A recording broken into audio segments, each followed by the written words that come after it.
Muy buenos días, estimados oyentes. Tenemos el gusto de recibirlos aquí en el programa Caminemos Juntos, el espacio de CAF, un camino de desenvolvimiento espiritual. Y vamos a caminar juntos a través de temas de la vida espiritual. Y hoy, antes vamos a hacer la presentación. Hoy está el equipo completo: Miguel, Manuel, Félix, quien les habla, José, y los controles también, siempre Roberto Pato Molina. Siempre por Radio Flash. Decíamos que teníamos temas para caminar juntos hoy también. El tema de hoy es algo que en la vida espiritual creemos que es necesario y tiene algunas facetas, algunas partes que nos gustaría compartir con ustedes. El tema es orientación espiritual. Ahí está sobre la mesa, orientación espiritual. Es posible que no en todas las religiones o los caminos exista sistemáticamente un orientador espiritual.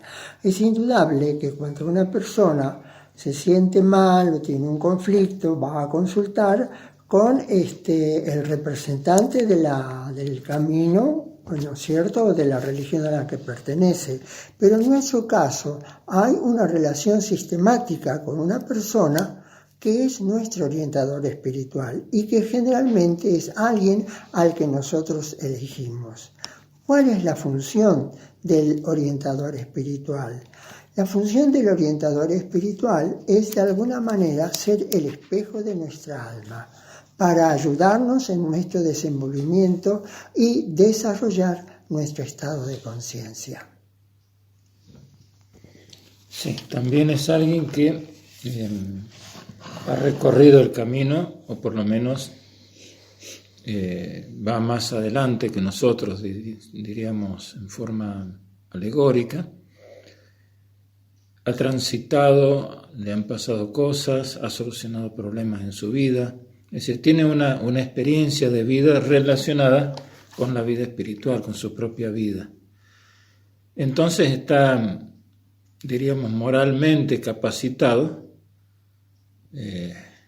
además de la autorización que pueda tener a través, digamos, de las autoridades de un camino espiritual o de una religión, como se decía recién, es una persona que conoce por experiencia.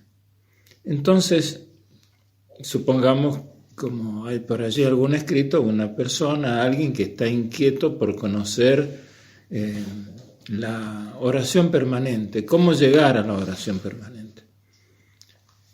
Y va preguntando hasta que llega alguien que esa persona tiene una experiencia de vida, sabe cómo empezar, sabe cuáles son los primeros pasos, sabe cómo decirle, cómo alentarlo y cómo aconsejarlo en los momentos de dificultad. Pero no lo hace todo junto, por eso es una guía, es una orientación.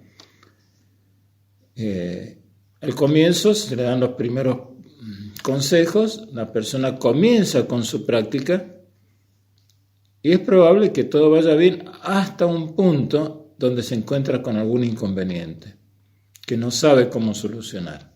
Entonces acude al orientador espiritual y le aconseja, ve qué es lo que le está pasando, en base a lo que él conoce por experiencia y también por los textos que ha leído, tiene una capacitación determinada como para decirle qué es lo que puede hacer o con qué elementos cuenta para decidir por sí mismo qué camino quiere seguir.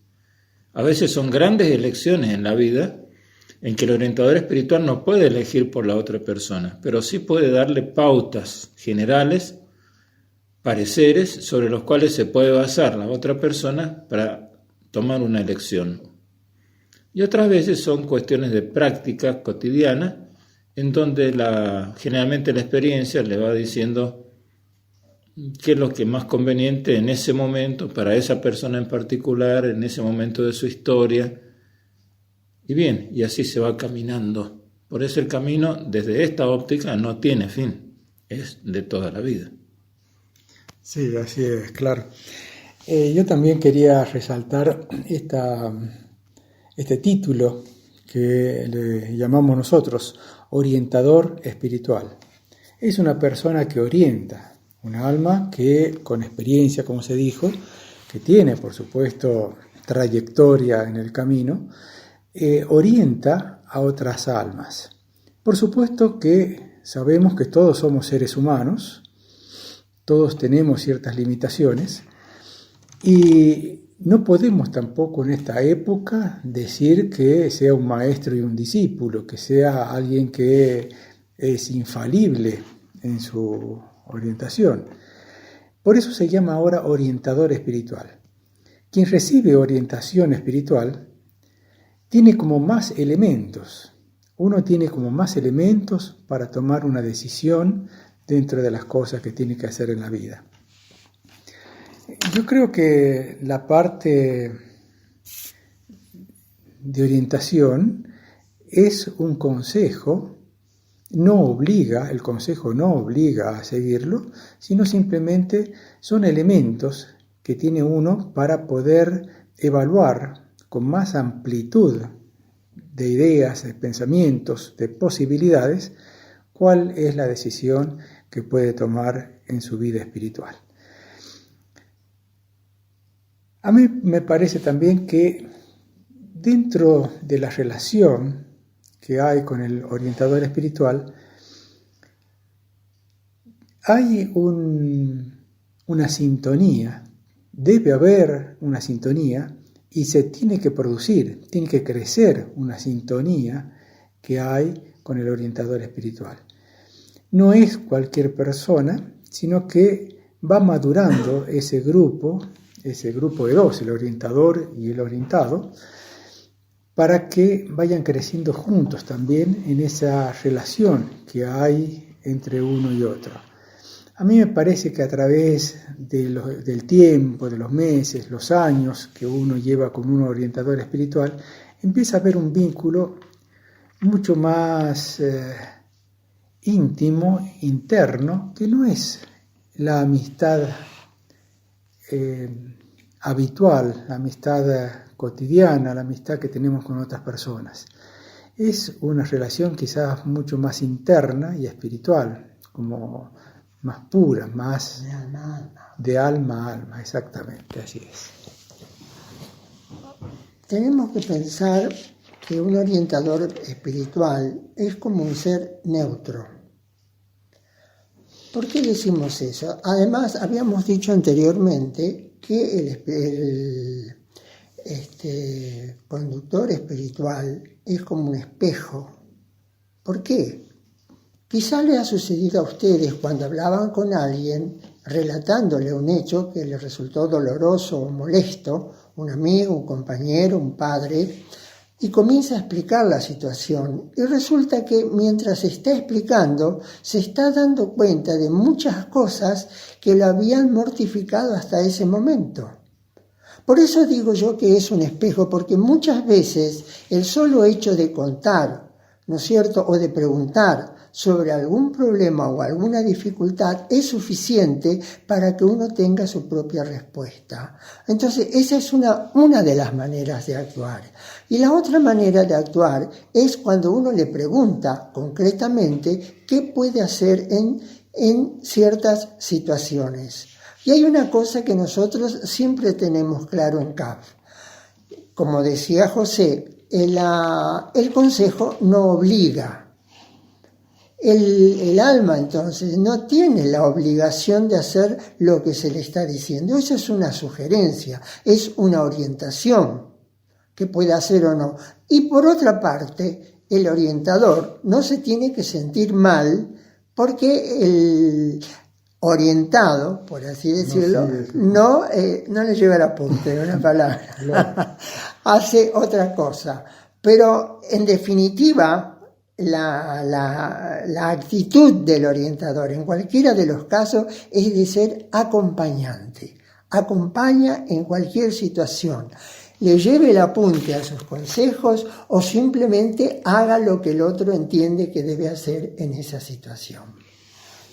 Podemos resumir esto por una opinión personal. Yo la repetí muchas veces y dio resultado, que no es uno que manda y otro que obedece, sino que somos dos que estamos intentando cumplir con la voluntad divina. Entonces quiere decir que la relación entre el orientador espiritual y el ser es más íntima y más confiable, porque no hay una autoridad impuesta que lo obliga a hacer determinadas cosas. Claro, de acuerdo con eso también hay que pensar que esa relación que se da entre el orientador espiritual y el alma que es orientada es una construcción que se va realizando.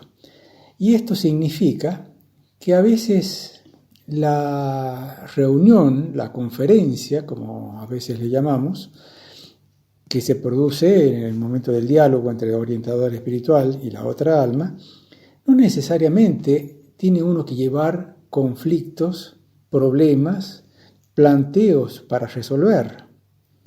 A mí me parece que también es un espacio de diálogo, de acercamiento, de entendimiento, de comprensión entre una alma y otra. O sea, no hace falta que uno tenga un elemento especial para ir a trabajar o ir a preguntar, ir a plantear, sino simplemente un momento, un espacio donde está lo que se produce el uno a uno. No hay otra cosa para tratar más que conocerse como almas. A mí me parece que es muy importante eso. Y trasladándolo a otros ámbitos, es importante también que padre e hijo, o hermano y hermana, amigo y amigas, tengan un espacio también de uno a uno, donde hay un diálogo, hay un acercamiento, hay una comprensión humana. Creo que a medida que vamos caminando en ese sentido, vamos a ir ampliando nuestro amor o nuestra comprensión, nuestra relación con todos los seres humanos. Por eso también, digamos, podemos comparar de alguna manera como cuando uno va a aprender un oficio.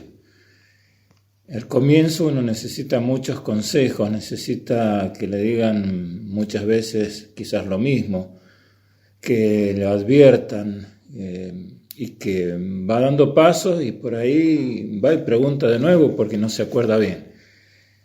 Y el que le enseña el oficio tiene toda la paciencia para que el que lo está aprendiendo se sienta cómodo, se vaya poniendo a tono, vaya comprendiendo, vaya practicando y que no se venga abajo por los errores que comete. Y una vez que la persona va teniendo experiencia, es como que va espaciando esas consultas porque ya tiene una idea. Por ahí ya, solucionó cosas por sí mismo y le anduvo bien. Entonces no es también que uno va a estar siempre colgado, digamos, de la persona que lo acompaña. El acompañante es eso, está acompañando. Por eso es tan importante el objetivo que se tiene. En nuestro caso hablamos de desenvolvimiento espiritual, hablamos de conocimiento de uno mismo, hablamos de unión con lo divino. Todo eso es en realidad un solo objetivo, es el mismo.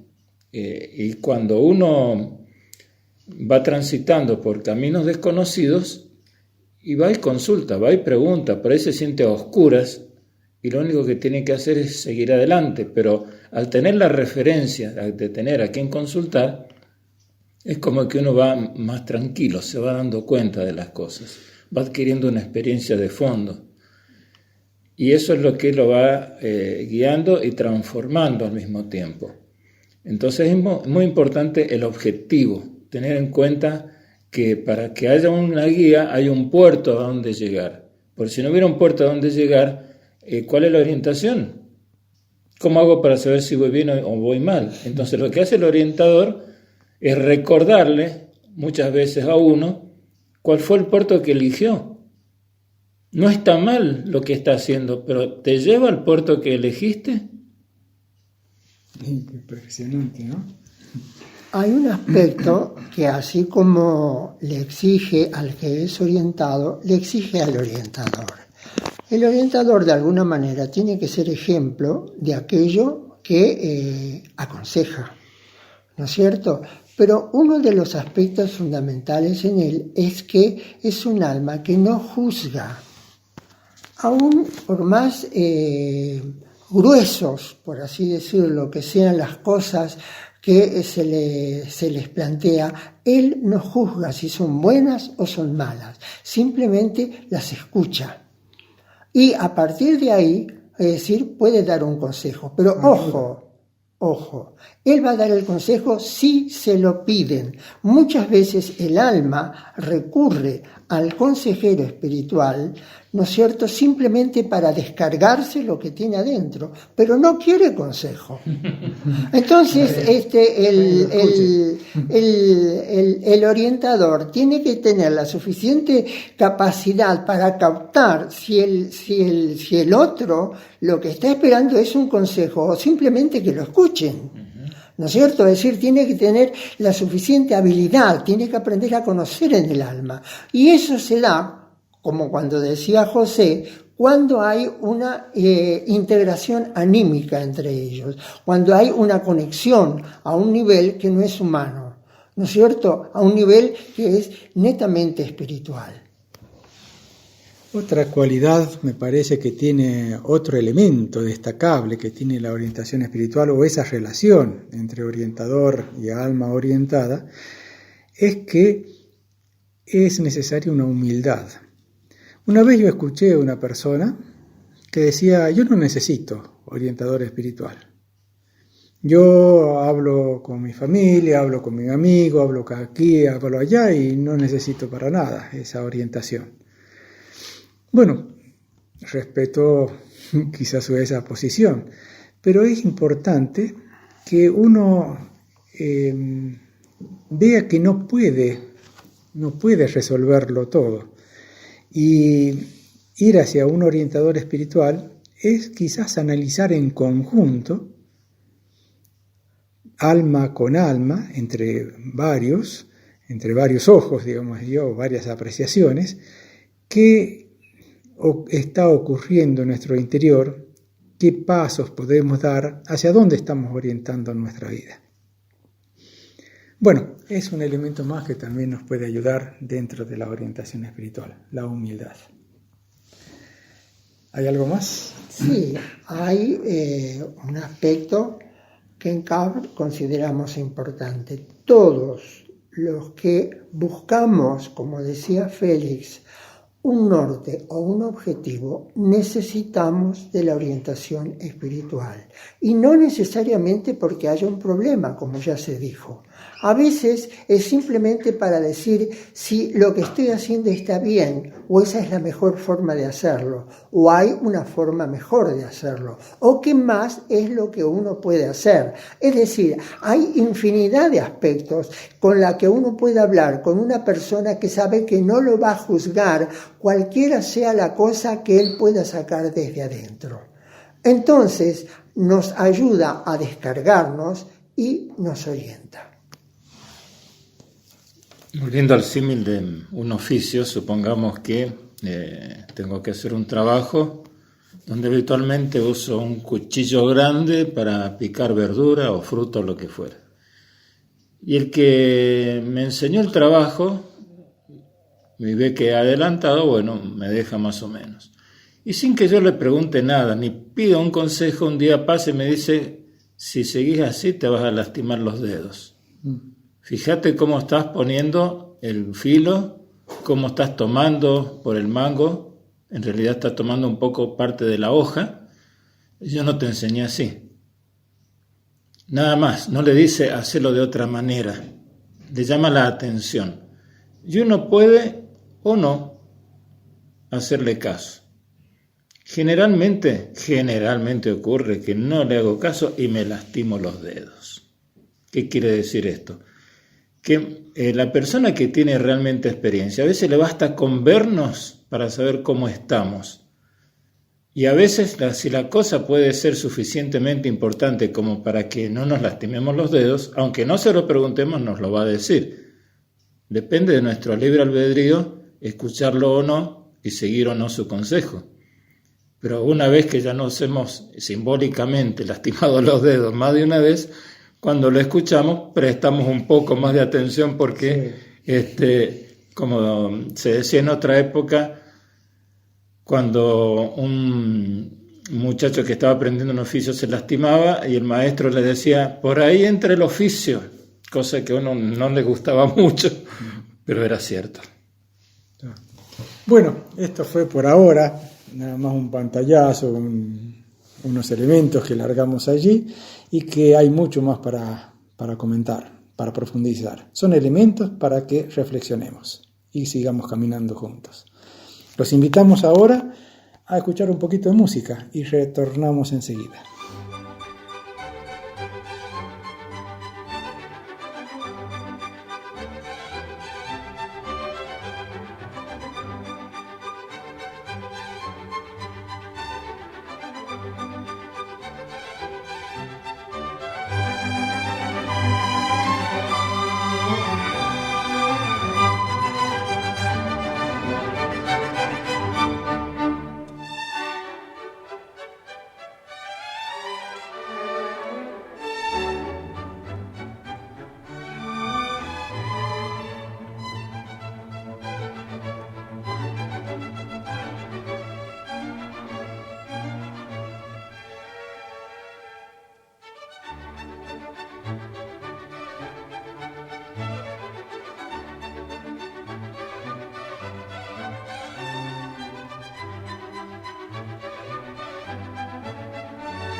Se ha escuchado la pequeña serenata nocturna de Wolfgang Amadeus Mozart, también conocida como serenata número 13, para cuerdas en sol mayor, y como dijimos, conocida como una pequeña tonada nocturna o pequeña serenata nocturna.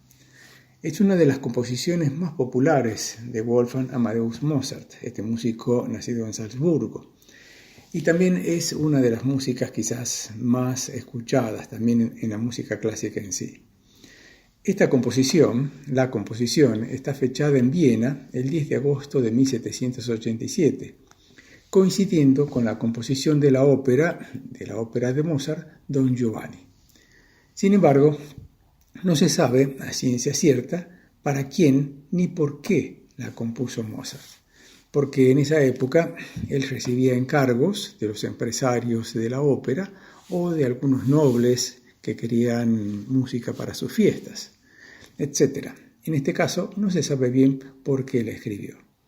Aparentemente fue escrita en un principio con 5 movimientos, pero se han conservado solamente 4. Este es el 4º movimiento de la pequeña serenata nocturna compuesta por Wolfgang Amadeus Mozart. Estamos en el programa Caminemos Juntos, un espacio de CAF, un camino de desenvolvimiento espiritual. Para escuchar en vivo a través de internet, poner en la barra de direcciones fm-medio-flash.com, todo con minúscula. Hacer clic donde dice en vivo. Para escuchar en diferido, poner en el buscador CAF Caminemos Juntos. Luego hacer clic en la solapa donde dice videos.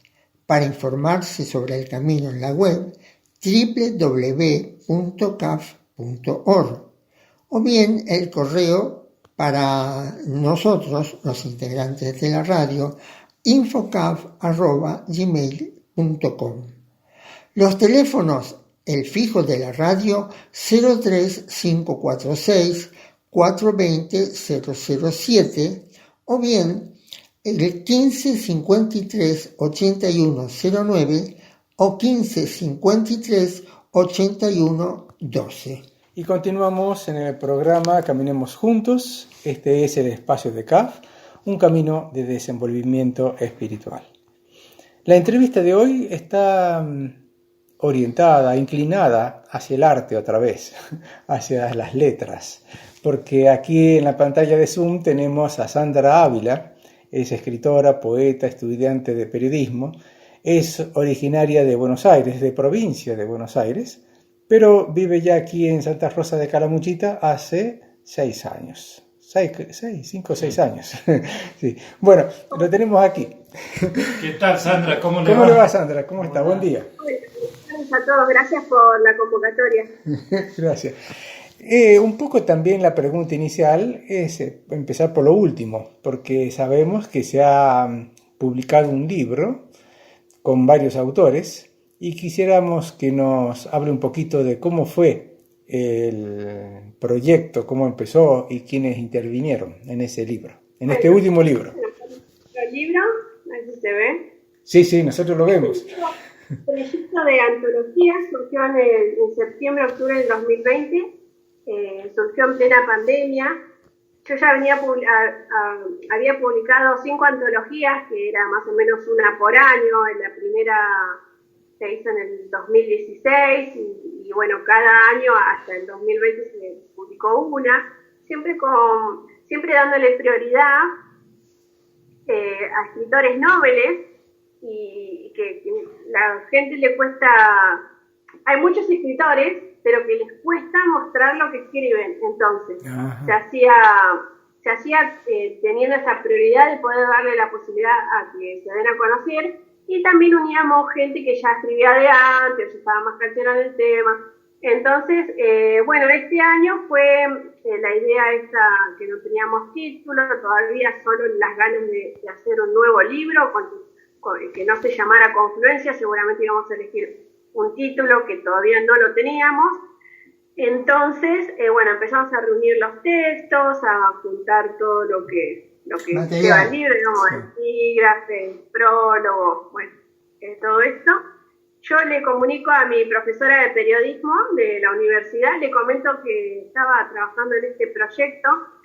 Entonces le escribo la reseña y le mando, ella me hace el diseño de portada, porque me preguntaba qué significaba, qué más o menos, en qué consistía el libro, qué era lo que yo tenía una idea general como para ella empezar a trabajar. Así que Renata Malpasi, me hace el diseño de portada, después le pido a un amigo ya pasándole algunos textos de los que ya había recibido, un amigo que es periodista y poeta también de Cipolletti de Río Negro, le mando un par de textos y le digo, ¿estás haciendo un proyecto? ¿A vos te gustaría escribir el prólogo? Sí, me dice, encantado. Entonces, bueno, ya teniendo el prólogo, teniendo el diseño de la portada, que era todo lo importante, pero digamos que eso es lo más importante para arrancar con un proyecto.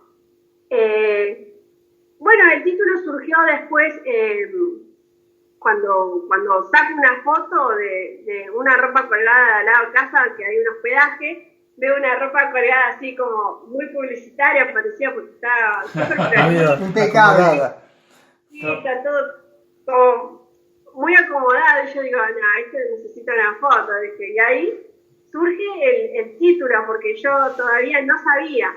En un momento había pensado que el libro se llamara Confluencia Éxtasis, pero bueno, por ahí quizás ese éxtasis no iba a ser para mí lo mismo que para los demás autores. No sé si se iban a animar o si iban a tomar la palabra como éxtasis, porque puede ser variada, sí, referido a las distintas edades y el distinto estilo en el que escribe. Quizás lo que era éxtasis para uno no era éxtasis para otro.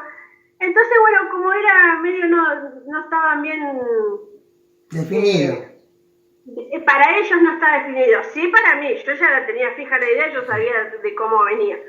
Pero se ve que para ellos no. Entonces, bueno, chicos, escriban, manden los textos, después selecciono y el título después lo vemos, le dije. Bueno, como ellos confían en mí, también estuvo bueno eso de un desafío más. Bueno, hago la lista de los posibles participantes y invito a Eugenia Páez, que es de Santiago del Estero, de Fría.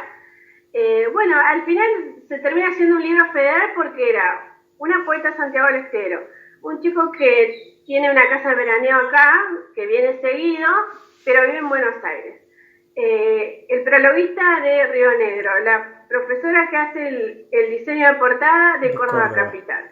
Escritores de acá, después otra chica de Villa del Dique, otro de Rumipal, uno de Rosario, y bueno, éramos de todos lados, así que los chicos decían, es un libro federal, federal. Sandra, una pregunta, porque de lo que dijo antes me quedó una incógnita. Quiere decir que debe haber muchos escritores que están como ocultos, como anónimos, como usted dijo, que no se animan a publicar sus escritos, sus cosas. Quizás haya mucho más. Hay muchos más de los que creemos. De lo que uno cree, claro. Sí. Lo que pasa que, no sé, el escritor o la escritora es muy como celosa de sus textos. A veces le da vergüenza, tiene prejuicios ante el público, dice, ¿qué van a decir si leen esto? ¿Qué van a pensar? Tienen vergüenza, no se animan. No se animan, sí. Y por ahí si uno los impulsa y le dice, mirá, yo estuve promocionando el año pasado tal libro, nos fue bien, fui a la radio, fui a este canal, le salimos en los diarios, y por ahí le toma el muchacho y dice, se entusiasman. Entonces, bueno, es cuestión de animarse, de romper el hielo, como dice uno, y bueno, este año estuvo Chiara Cangialosi, que es una poeta de 17 años que escribe muy lindo y tiene un futuro bárbaro como escritora. Mira, te voy a nombrar los participantes. Sí. Adriana Alejandro Sierra Ríos, que es de Rosario, Chiara Cangialosi, de Villa del Dique, Eugenia Páez, de Santiago del Estero, Jorge Daniel Daurián, de Villa Rumipal, María Isabel Moreno Ceroca, que es de acá de Santa Rosa, Máximo Ramón Murúa, de Santa Rosa, Ricardo Lehuitán, de Buenos Aires, Roberto Ternavasios, de acá, y también este libro estuve yo. Qué bien. Chicos, el libro también porque los años anteriores yo nunca me metí en el libro, pero este año, como para hacer más bulto, para que seamos más, participó. Estaba escribiendo un libro, lo estoy escribiendo todavía, es un libro de poesías que se llama Diamante. Bueno, saqué algunos poemas de ahí para ponerlos acá Y bueno, dije, después los repongo, bueno, ya veré cómo hago. Y en su caso, Sandra, también ocurrió al principio también ocurrió esa vergüenza, ese temor de mostrar lo que uno escribe. ¿Cómo fue su caso? Sí, porque uno no sabe qué van a decir.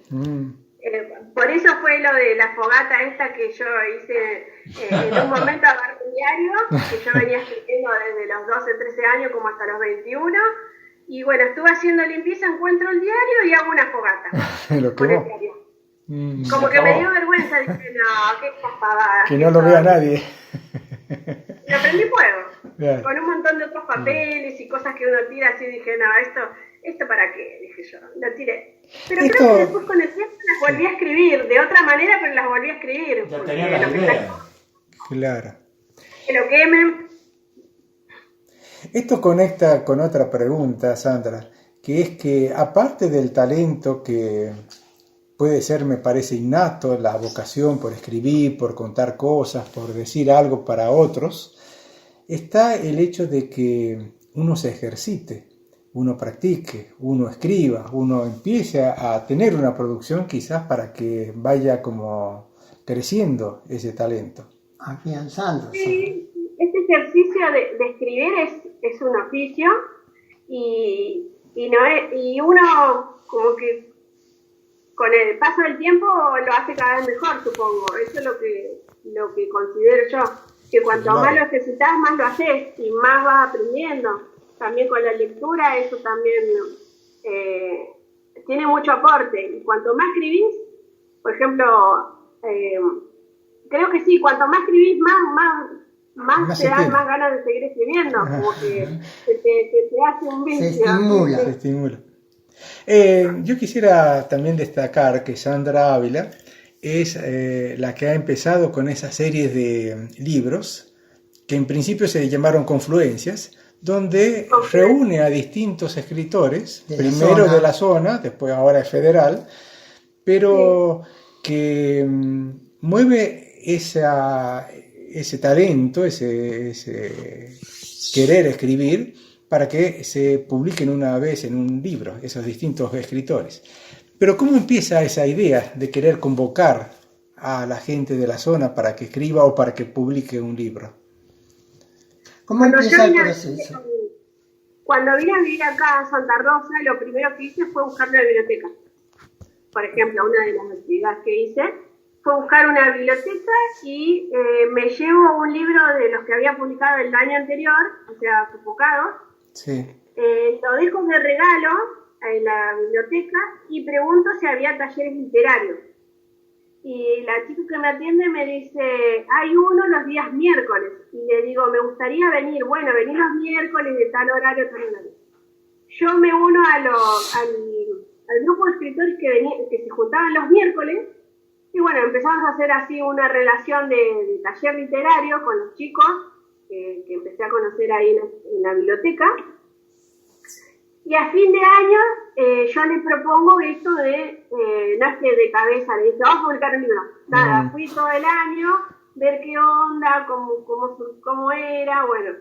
Y a fin de año les pregunto, chicos, con todo lo que escribimos durante el año, ¿no les gustaría escribir un libro? Yo tengo la posibilidad de una editorial, de poder, ¿por qué no hacer un libro con todo esto? Y los chicos se engancharon y me dijeron, bueno, lo hacemos. Y al año siguiente, en el 2016, se publica el primer libro con todos los escritores que estábamos en el taller literario. Quiere decir que antes el taller literario no publicaba nada. No, sé que hubo un grupo, unos cuantos años anteriores, que se encargaba de hacer como unas revistas literarias con poemas de algunos escritores, pero bueno, después el taller literario se fue como disolviendo. Algunos ya entraban en edad, se enfermaron, murieron, otros se mudaron, otros se pelearon, como todo círculo, ¿Cómo pasa? De cosas. Así que fueron quedando cada vez menos, y este grupo que estaba yendo, que yo me integré y conocí, de los días miércoles, se llamaba El Otro Lado. pero era como un grupo de escritores más modernos, más diferente al tono del grupo de escritores que antes se juntaban en esa misma biblioteca. Claro. No se llamaba Cristina Storni, se llamaba el otro lado, pero ya tenían otras ideas como más actuales, eran distintos. Una cosa interesante que a mí me impactó de forma muy, muy linda, es que al ver esos libros, descubro escritores que jamás me había imaginado. Por ejemplo, médicos, que yo los conocía muy bien, locutores, gente de acá de la zona, que jamás había yo pensado que escribían, y escribían muy bien. Qué lindo que es. Ternavasio, por ejemplo. Ternavasio, por ejemplo. Bueno, Ternavasio ya, creo que este es el cuarto libro que participa. Claro. Ajá. Participó en Confluencias Tiempos, en Confluencias Utopía, en el anterior también, en este ya como que participó la primera vez, le gustó y siguió. Ajá. Después cada año que yo hago un libro le digo, ¿querés participar? Y bueno, quieren o no. Y bueno, yo armo la lista y después, bueno, el que quiere... Acá nadie está obligado, acá participa quien quiere. Claro. Así que se busca gente nueva por medio de otro contacto. Ay, me pasaron ese número, o me llama y me dice, mirá, tengo un amigo que participó, a mí me gustaría participar, ¿cómo se hace? ¿Cómo hacemos? ¿Y cómo se hace, Sandra? Supongamos que alguien que nos está escuchando dice, yo quiero participar. ¿Cómo le dice a esa persona? Le doy mi mail o le doy mi WhatsApp, le pido que haga una selección de los textos que me va a mandar, tiene que estar todo corregido, me tiene que mandar una biografía, una pequeña dedicatoria, y bueno, la condición que yo pido también para que pueda participar es que me compre 10 ejemplares, o por lo menos 5, porque pagamos la antología entre todos. Claro, sí. Yo necesito, después que ya tengo todo el archivo armado como para publicar, yo días más, días menos, digo, bueno chicos, acérquenme el dinero, juntamos la plata, voy y pago. Porque claro, el primer día que el texto, hasta que yo voy a imprimir, ya se devaluó el dinero, los insumos aumentaron. Entonces, a último momento pido el presupuesto y voy y pago. Claro. ¿Cómo es su correo, Sandra? Si es que lo quiere participar a los oyentes. Dale, sandratextosavila@gmail.com. Todo junto, Sandra Textos. Sandra Textos con S. Textos de X. Sí. sandratextosavila@gmail.com. Me pueden escribir por ahí. Bueno. O buscarme por redes sociales también puede ser. Claro. Bueno, quiere decir que los escritores que estén interesados y sepan y quieran comunicarse con Sandra, ahí está el mail. Ahora... Si no, en Instagram, que es como más fácil encontrarme, es sandra.avila, ok. También, en Instagram. También, bueno, no pensé que iba a ser tan complicado dictarlo y que la gente me cueste tanto escribir. Ya está, no puedo deshacer. Así que, y si no, mi número es 2241-506-430. Me escriben por ahí. 2241. Bueno, después lo pasamos cuando escuchemos bien. 2241-506-430. Perfecto. Bien. Sandra, ahora cambiando un poquito el ámbito de lo que nos quiere contar, de lo que nos va a contar. Esto eran trabajos grupales para distintos escritores, hacer esas antologías y todo. Ahora, su producción personal, su carrera personal como escritora, ¿qué estilo podríamos decir? ¿Qué estilo es el que usted usa?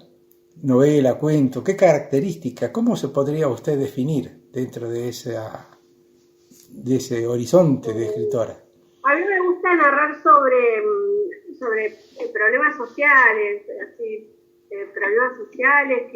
económicos, políticos, como diría ahí por ahí una historia surrealista.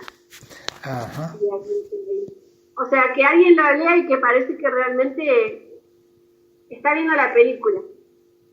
Por ejemplo, yo no escribo para niños. No es para niños. No escribo historias fantásticas. No escribo...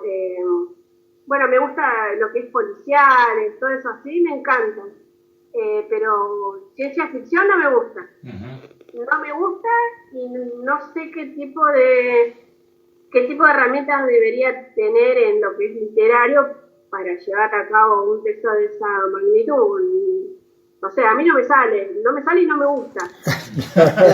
Claro, es así. Sí. Pero quiere decir que va siempre a la realidad, a la realidad, social. A la realidad social, digamos. ¿Por qué no recuerdo? Parece real. Sandra, ¿por qué no nos recuerda un poquito cómo se inicia el proceso en el que está ahora? Es decir, como escritora y como, digamos, el que aúna. ¿Cómo va creciendo todo ese talento? Y casi sin querer, pues, como se fue dando de a poco, esto de que yo voy a una biblioteca, me junto con otros escritores, les cuento de por qué no hacer un libro y después, meses después, publicamos un libro y nos va re bien y después, todos los años, los mismos escritores me dicen, ¿hacemos otro libro? ¿Vas a hacer otro libro? Sí. Entonces, como que ellos también lo piden y bueno, si ellos tienen las ganas, yo tengo más ganas todavía. Sí, claro, seguro. Sí. Ahora, pero, por ejemplo, mucho más atrás, que yo quería preguntar, en su familia, cuando usted era pequeña, ¿también se incentivaba la lectura o la escritura? ¿O eso fue surgiendo solo? En su caso. No, yo era como el bicho raro. Sí.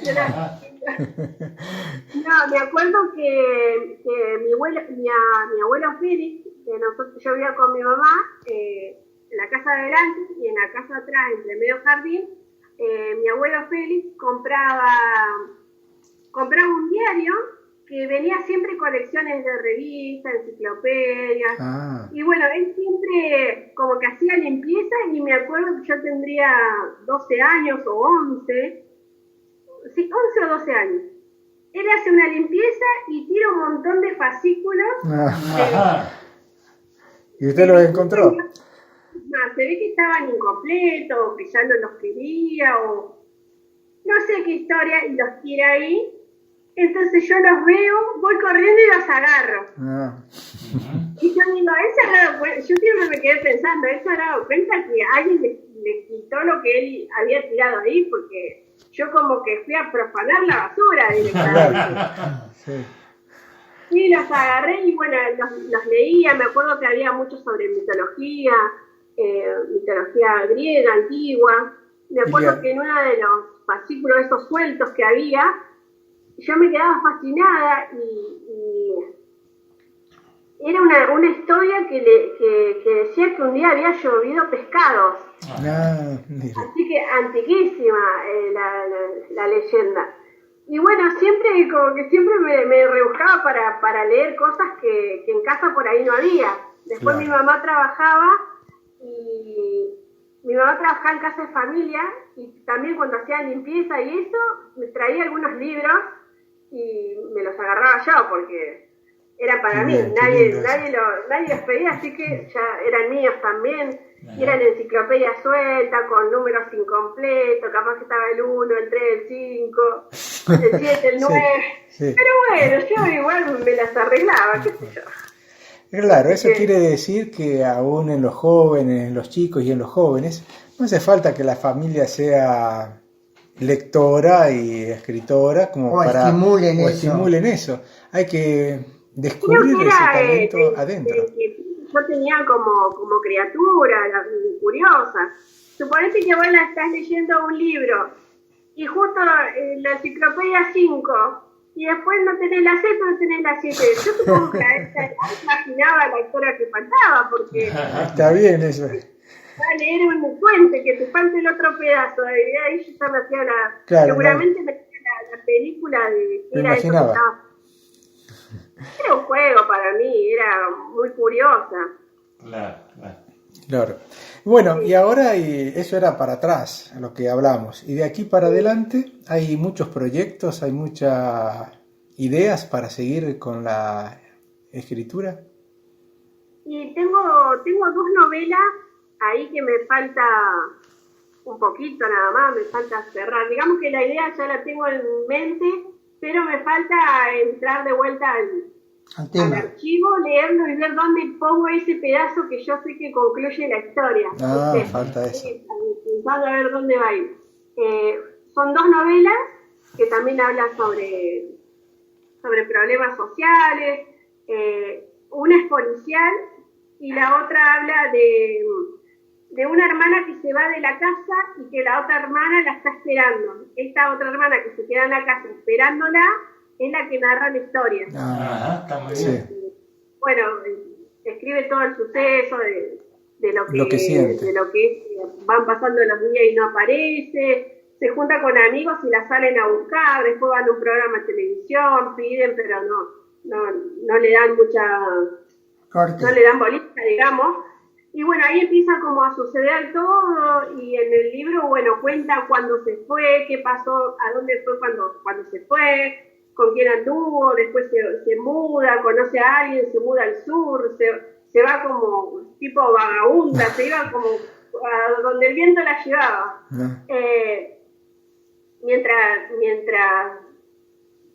Mientras su hermana y sus amigos le buscaban pisada donde había estado, ella ya se había mudado de nuevo, así que como cuento toda esta historia, que bueno, está ahí, me falta todavía, no la terminé, lleva tiempo, y tengo un libro que se llama Diamante, que bueno, todavía no lo terminé, está ahí, y que el año pasado, este año cuando hicimos el libro de Confluencias, saqué un par de textos de ahí para completar el libro de la antología, porque éramos pocos, eran pocas hojas, yo digo, bueno, para hacer un poco de bulto, para contribuir. Bueno, generalmente, bueno, en los libros anteriores nunca había participado, pero en este como que tenía que sacrificarme, así que pongo unos textos ahí y bueno, igual sigo escribiendo para tener la cantidad de páginas que se necesitan, que son por lo menos 120 hojas, una cosa así. Sí. Por el tema del lomo del libro, si no llegas a la cantidad, el libro no arma el lomo. Tiene que ver. No tiene lomo claro, el libro, sino. Claro, queda muy finito. Claro, muy finito y no es libro. Sí.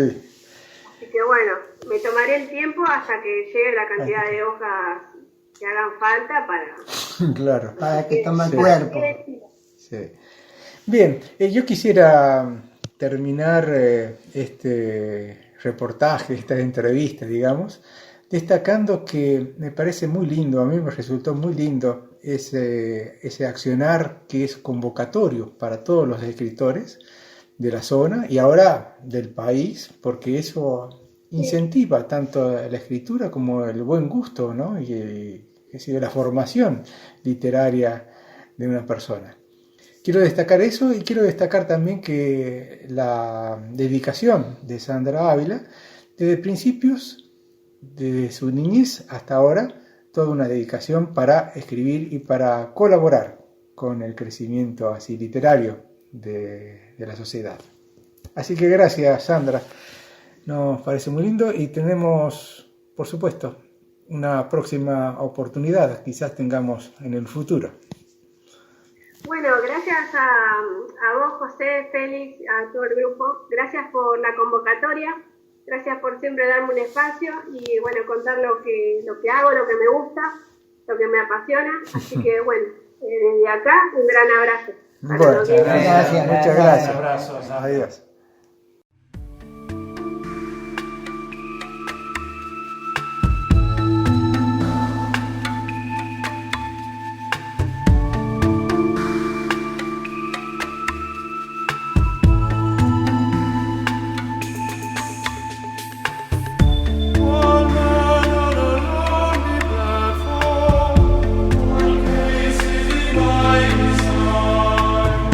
Two eyes, every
Ya hemos escuchado en otras oportunidades música de esta banda Gregorian, una banda musical alemana liderada por Frank Peterson, que desarrolla cantos gregorianos, inspirados en canciones modernas de pop y rock. En esta oportunidad escuchamos una composición titulada Fade to Grade, que quiere decir algo así como desvanecer hacia el gris. Ha sido esta canción, dentro de otras composiciones del grupo Gregorian, una de las más destacadas y aplaudidas por el público que lo sigue a este conjunto. Fade to Grade, de grupo, la banda musical alemana Gregorian. Agradecemos a todos los oyentes que nos acompañan, a quienes nos hacen llegar su aliento, sugerencias, consejos, preguntas y también colaboración en distintas áreas en forma silenciosa y desinteresada, como Sandra, Claudia y Eduardo. Agradecemos a todos los que nos van acompañando: Daniel de Corrientes, Omar de San Rafael, Rodolfo y Viviana de Buenos Aires, Hilda de San Luis, Ricardo y Viviana de Buenos Aires, Florencia y Cristina de Villa Mercedes, Miriam de Buenos Aires, Ángel de Mendoza, y al perseverante apoyo de nuestro operador Roberto Molina. En realidad no podemos nombrar a todos aquellos que nos hacen llegar sus consejos y su aliento en distintas formas. Nuestro especial agradecimiento también a Mario Solís y al equipo de Radio Flash FM 107.7 de Santa Rosa de Calamuchita, Córdoba, Argentina. Bueno, estamos en la tercera parte de este programa, Caminemos Juntos, y le traemos a ustedes una película que realmente nos ha impactado mucho por el contenido, digamos, y la expresividad de todos sus actores. Esta es en hindi Taare Zameen Par, que significa en español algo así como estrellas en la tierra o estrellas en el cielo. Es una película india del año 2007, dirigida y producida por Aamir Khan y protagonizada por Darshel Safai y Aamir Khan. El largometraje fue la selección oficial de la India para el premio Oscar 2007. En realidad fue considerada como la mejor película, el mejor director, el mejor guión, la mejor letra, la mejor cantante, el mejor argumento y los mejores efectos visuales. Realmente vale la pena. ¡Qué bárbaro! ¡Qué bárbaro! Sí. Es interesante allí la crítica, porque a mí me pareció muy buena también la película, porque es como que resalta partes de la ética humana que, bueno, están en muchas películas, pero en esta especialmente hay un elemento que para mí es relevante. Es tratar de comprender a los niños, ya sean de la propia familia, de los vecinos, del mundo en general. Porque sucede que lo que pasa en sus cabezas, en sus corazones, en su vida, muchas veces no coincide con lo que nosotros tenemos, con lo que los mayores tenemos como expectativas para ellos. La película plantea algo así, no vamos a contarles el final, por supuesto, pero plantea que un niño, un pequeño chico que va a la escuela, 9 años. 9 años tenía, ¿sí? Aparte como actor es realmente extraordinario. El personaje muestra a un chico que tiene dificultades en el aprendizaje. Y los padres, con la expectativa de que sea el mejor de la clase, el más sobresaliente, el mejor aplicado y todo eso, hacen lo imposible y lo exigen para que responda como uno quiere que responda, como ellos quieren que responda. Pero el chico no puede responder a esas expectativas. Y empieza un conflicto en él, porque no puede responder a los padres y no puede actuar, no puede desenvolverse bien con sus compañeros, con sus clases, con sus profesores, con sus maestros. No está respondiendo así. Entonces empieza ahí el conflicto, que realmente es como una angustia interior que vive este chico. Sí, la película tiene una fibra muy sensible precisamente porque, digamos, el protagonista es un niño. Y si bien podríamos ampliarlo a cualquier persona en general, sí creo que es muy importante destacarlo, como lo hace la película a través de varias escenas, de que se trata de un niño. El niño es el adulto potencial. Y según cómo viva su niñez, los elementos que tenga, si se lo acompaña para que pueda realizar sus talentos o no, si se lo está frustrando continuamente. Si eso le pasa a una persona adulta que ya está bien formada, tiene muchos elementos para trabajarlo y para ser el mismo y dejar atrás todo y seguir para adelante. Pero un niño es tierno, está en sus comienzos, está formándose. Y es notable como, más allá de los diálogos, varias escenas, muchas escenas, que parecen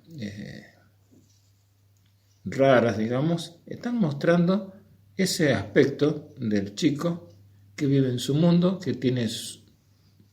Al comienzo uno no sabe si tiene un problema o no, aparentemente se lo ve bien, y después viene todo el drama, el problema, que se va manifestando de distintas maneras en distintas escenas.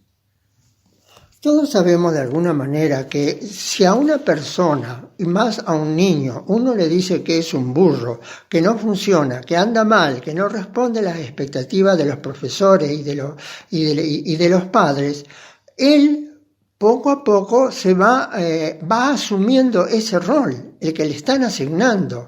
Pero en realidad no está tanto el problema en los padres, sino en los mismos docentes, porque ellos tendrían que haber tenido la suficiente capacidad para detectar cuál era el verdadero problema que tenía este niño, que era muy sencillo de solucionar. Eso se ve en el transcurso de la película, cuando uno de los profesores, un nuevo profesor, detecta cuál era la falencia y se ofrece a los padres para ayudarlo a salir adelante y lo saca adelante. Sí, hay que tener en cuenta también que la película presenta esos problemas justamente para que los detectemos también, nos conmueva y los veamos también en nuestra propia vida. También pone el hecho de que este chico tiene un hermanito mayor, unos pocos años más que él, que es el chico top de la clase. El chico 10, claro. Va bien, es el mejor promedio, no sé si es el abanderado, es muy bueno en los deportes, es brillante. Entonces los padres le ponen a los chicos, el chico, que sea como el hermano, lo comparan, lo que sea como el hermano. Y entonces se ve, y ahí empezamos a aprender también, que a veces esas comparaciones no funcionan. Son nefastas. Claro, al contrario, producen un efecto contrario en la persona. Y podemos trasladar esto también, que lo vemos en un chico, a los grandes, a nuestra vida de adultos también. Cuando uno recuerda ese famoso refrán que hay que ponerse en los zapatos del otro, o un dicho, o un pensamiento, si bien es muy popular, no sé si muchas veces nos ponemos realmente en los zapatos del otro, o en el corazón del otro, en la mente del otro, en el sentir del otro. Eso significa que uno, para comprender a otra persona, tiene que tratar de involucrarse realmente en su vida, en su interior, y tratar de vivir realmente qué es lo que le pasa. Así podría empezar una pequeña comprensión, un pequeño entendimiento, abarcar más a la otra alma para poder realmente ayudarla. Bueno, a mí me parece que eso lo plantea un poco la película. Si bien en un chico, lo podemos trasladar a todos los aspectos de nuestra vida. Es interesante, tomando como base lo que acaba de decir José, cómo se va cambiando gradualmente la actitud de los mayores con respecto a él, porque al principio no hay para nada, pero para nada actitud de ayuda. Es todo exigencia, creyendo que mientras más exige va a tener algún tipo de respuesta. Y el pobre niño, mientras más se le exige, él no entiende qué está pasando, se va encerrando cada vez más. No sabe qué partido tomar, no sabe cómo hacer. Es frustrante. Entonces, ¿cómo reaccionaría uno ante una situación así? Que es un poquito lo que nos decía recién José, ¿cómo hacemos para ponernos en los zapatos del otro? Bueno, queda muy bien planteado en la película, está, diríamos, recomendada, y si bien no es nueva, y nosotros ya la habíamos visto hace un tiempo, cada vez que uno ve una buena película encuentra nuevos aspectos para aprender. Sí. Bueno, los invitamos a escuchar un poquito de la música de la película. Hemos seleccionado una parte, una melodía, una canción muy conmovedora, muy, digamos así, nostálgica, porque es una parte de una escena difícil de la película, sentimentalmente difícil. Bueno, los invitamos a escucharla y volvemos.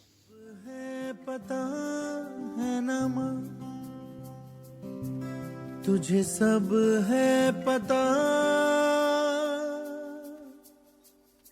मेरी माँ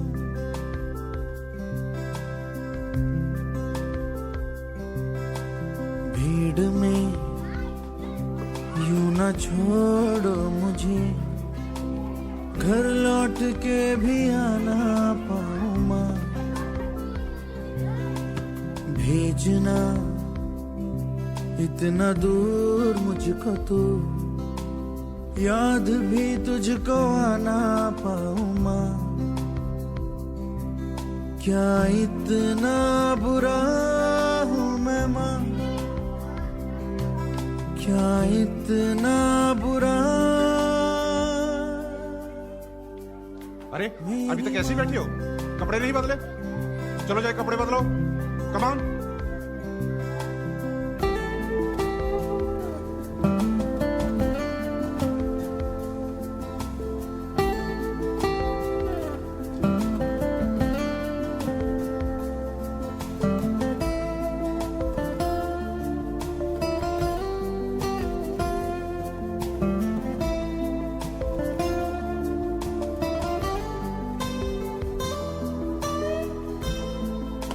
चलो 9 बज गए lights out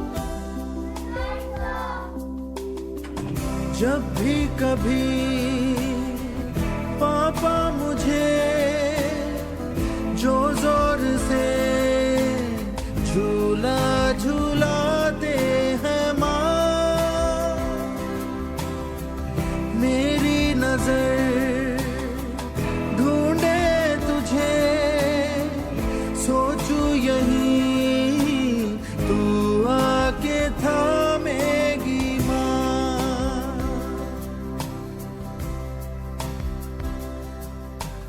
उनसे मैं ये कहता नहीं पर मैं सहम जाता हूँ माँ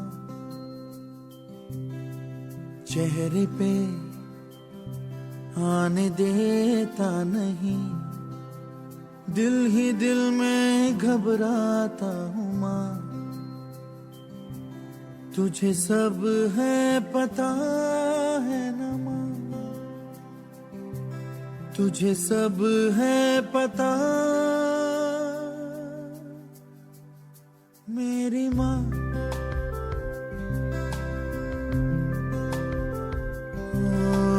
मैं कभी बतलाता नहीं पर अंधेरे से डरता हूँ मैं माँ, यूं तो मैं दिखलाता नहीं, तेरी परवाह करता हूँ मैं माँ। तुझे सब है पता है ना माँ, तुझे सब है पता मेरी माँ।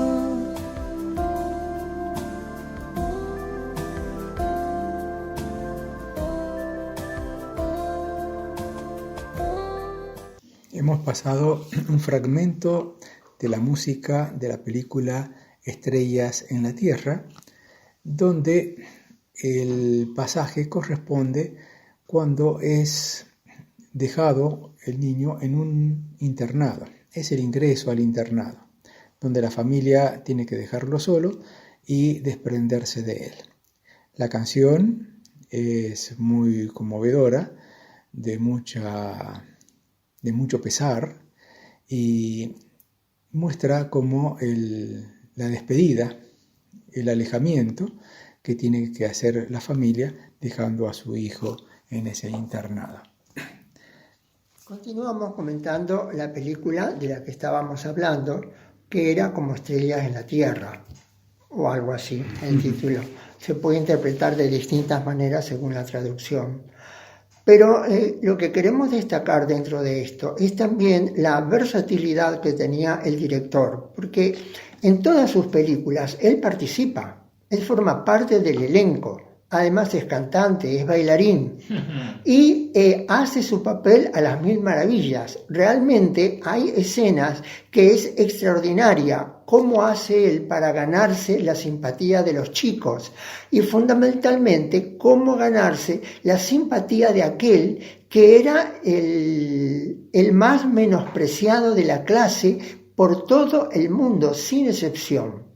El único que se le podía acercar, aunque no lo comprendiera, era su hermano mayor. Había un amiguito también que era como discapacitado, que era su compañero más cercano. Que bueno, hay siempre en la vida algunas cosas donde uno puede apoyarse. Pero lo importante es cómo nos muestra la película que todo esto podemos trasladarlo a nuestra vida cotidiana. No hace falta tener un chico de 9, 10 años para empezar a pensar cómo entenderlo. No, podemos aplicar esto en cualquier situación de la vida, con nuestros semejantes, con nuestro vecino, con nuestro jefe, con nuestro compañero de trabajo, con todos, o en la misma familia. ¿Cómo hacer para comprender realmente a la otra persona? A veces, por supuesto, no es que la otra persona siempre tenga la razón, no es así. Tenemos que ayudar cuando tenemos que demostrar, de algún modo, que es mejor, a lo mejor, nuestra idea, la que tiene que prevalecer o la que tiene que gestarse, la que tiene que llevarse a cabo. Y a veces tenemos que comprender que la idea ajena es a lo mejor la más apropiada para implementar. Esta película, si bien toma un aspecto cotidiano, quizás en la escuela, en un chico, que puede pasar de distintas formas en todos los chicos, podemos trasladarlo también a nuestra vida y aprender mucho de eso. Eso es el valor que yo veo mucho en esta película, que nos hace llevar a nuestro interior a ver cómo aplicar eso y cómo lo vivimos nosotros en nuestra vida de todos los días.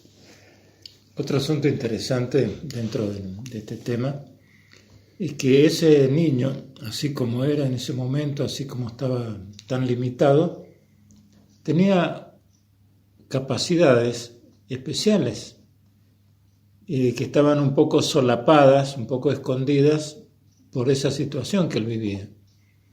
Entonces, el hecho de no solo de no juzgarlo, de no juzgar a alguien en particular, en este caso el chico de la película, de no, como sería quitarle valor, ¿no es cierto?, no despreciar, no solamente eso, sino que tratar de ayudar a ver qué aspectos positivos a desarrollar tiene una persona.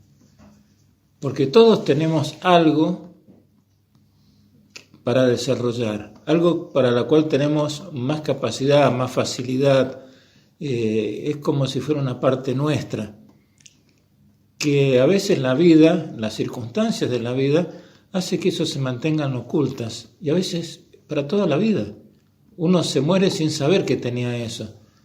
Quizás hay como una aspiración secreta a la que nunca le pudo dar cabida, nunca lo pudo desarrollar, que le hubiera gustado, no sé, escribir, dibujar, pintar algo, alguna cosa. Pero a veces las circunstancias de la vida son tales que eso no pasa nunca, queda escondido. Entonces, ¿por qué no abrir las puertas a ver si esa persona tiene dificultades en algunas cosas, pero qué otra cosa tiene para desenvolver, para desarrollar, que tiene allí como escondido, que está esperando la oportunidad de florecer? Creo que es un mensaje bastante importante el que nos manda, que nos hace llegar esta película. Es interesante cómo el maestro que lo ayuda a él va a hablar con los padres y le explica realmente qué es lo que sucede y que él lo puede ayudar, y si ellos están dispuestos a concederle la autorización para hacerlo. Le dijeron que sí. Cuando se pasa todo el proceso y el niño de alguna manera sale a flote, y en una oportunidad, en un evento de la escuela, es premiado por algo que hace, ¿no es cierto? Y prácticamente toda la escuela se levanta para aplaudirlo. Es extraordinario. Y cuando van a salir de vacaciones, él, como si el padre se quebrara, digamos, porque era el más exigente de todo, el que más lo maltrataba, y se da cuenta cuán equivocado estaba. Y se abraza, digamos, con el maestro, dándole las gracias por lo que había hecho, ¿no? Es un momento muy, muy especial, muy emotivo. Sí, bueno, un datito más antes de terminar, y es que el director, como habíamos dicho, es Aamir Khan, nacido en Bombay, en la India, 14 de marzo de 1965.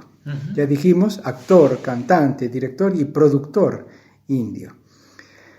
Hay una característica en el cine de él. Es conocido en el mundo del cine, en todo el mundo del cine, por su perfeccionismo. Y un dato más, fíjense, y por faltar a las ceremonias de premios indios. No le gusta recibir los premios así en público, parece ser, lo cual es de un perfil bajo y humilde, de querer no aparecer grandilocuencia. Quiere decir que mucho de lo que él pone en sus personajes es la vida real. Claro, capaz que es una faceta de sí mismo. Bueno, es interesante todos esos datos. Y bueno, estos han sido estos temas que hemos tratado en el programa de hoy, han sido elementos para reflexionar. Esa es la intención del programa, eso es por lo que queremos caminar juntos. Acompáñennos el próximo programa a partir de las 9 horas, el próximo domingo. Y muchas gracias por haber sintonizado Radio Flash y caminemos juntos.